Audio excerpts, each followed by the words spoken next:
In the summer of 1892, a mining camp deep in the Colorado Rockies became a graveyard of silence. 94 men, fathers, brothers, sons, vanished in a single night, leaving behind only scattered tools and beds still warm. No bodies were ever found, no answers ever given. But buried within this disappearance lies a darker truth, one stained with racism, greed, and a conspiracy no one dared to speak aloud.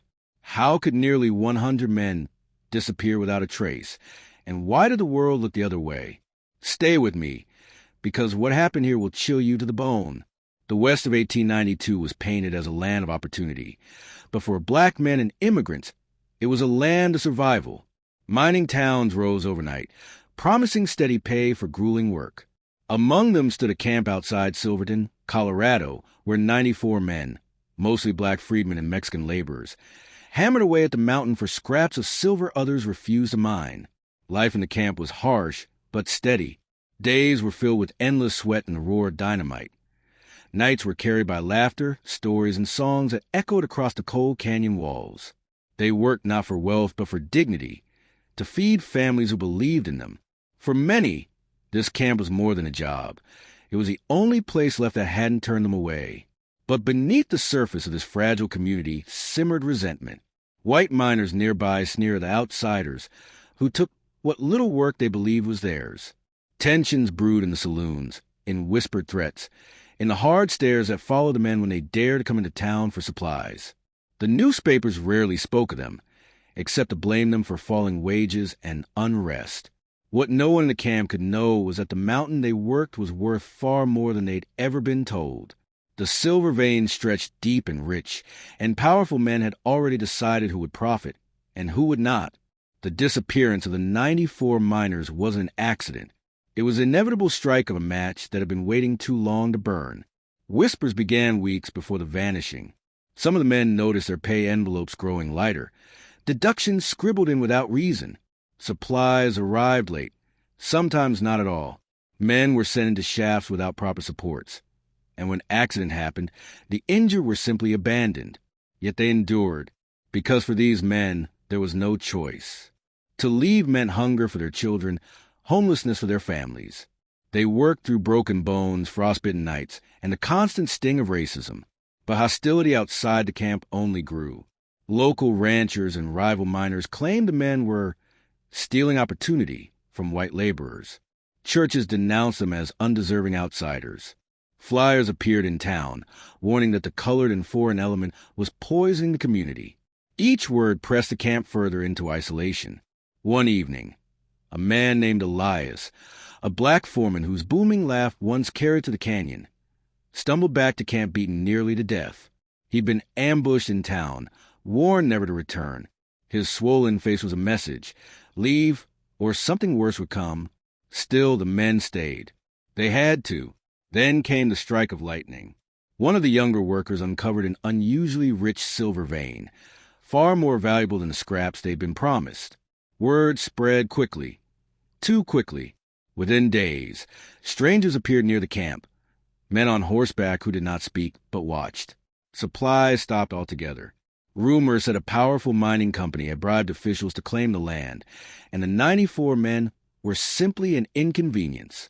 Tension rose like the weight of a storm. The camp grew restless, arguments sparked, and fear threaded through every shadow. At night, the men huddled close, whispering about the riders in the dark, about the threats carved into trees near the trail. Leave or die. Then, in late August, the silence came. One morning, travelers passing through the canyon found the camp abandoned. Shovels leaned against rocks, lamps still burned low, and bread rested half-eaten on a table. 94 men had vanished, without a single trace. No graves, no signs of struggle, only the echo of lives erased. The disappearance struck terror through the nearby towns, but not sympathy. Instead of outrage, newspapers called it a curious mystery and speculated that the men had simply fled. Some claimed they'd gone to Mexico. Others said they'd turned on each other in violence. Few bothered to question why not one body was ever recovered. But those who lived near the camp whispered another story. At night, They'd seen torches moving like a snake of fire through the mountains. They heard the sharp cracks of rifles echoing against stone. They saw wagons moving under moonlight, carrying loads too heavy to be anything but bodies. The truth, though never proven, was spoken in hushed tones for years. The 94 men had been slaughtered, driven into shafts they dug, buried under rock and earth, their existence erased, so that the silver vein could be claimed by others. What makes this climax unbearable is not just the cruelty of the act, but the silence that followed. No inquiry was launched. No families were compensated. No names were recorded. The men who profited stood proudly as pioneers, while the men who bled into the earth were forgotten, their labor stolen, their voices extinguished. The abandoned mining camp stood as a hollowed-out graveyard, a place where laughter once rang, but where silence now devoured every corner. And still, no one came to ask why. Years passed, and the camp decayed.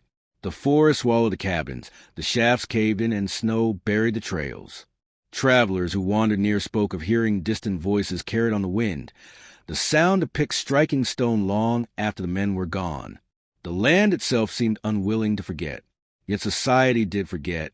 The 94 miners were not written into history books, not given graves, not given justice. Their disappearance was treated as an odd tale, stripped of the racism and greed that had condemned them. Families who waited for fathers, husbands, and brothers received nothing but silence. This is what racial injustice often looks like. Not always a single explosive event, but a quiet erasure, a theft of memory. These men were expendable to those in power. Their labor was used, their voices silenced, their deaths concealed beneath wealth that others celebrated. And here lies a chilling truth. The story of the 94 miners is not an isolated tragedy. Across America's history, countless communities of color have been erased, buried, or rewritten out of existence. Each disappearance is a wound that festers in silence, teaching us how fragile recognition and dignity can be. When we ask how nearly 100 men could vanish without a trace, the real question is, how many more have we allowed to disappear into silence? Remember them. Speak their names, even if history refuses to, because silence is a soil where injustice grows, and only by breaking it can we keep their stories alive.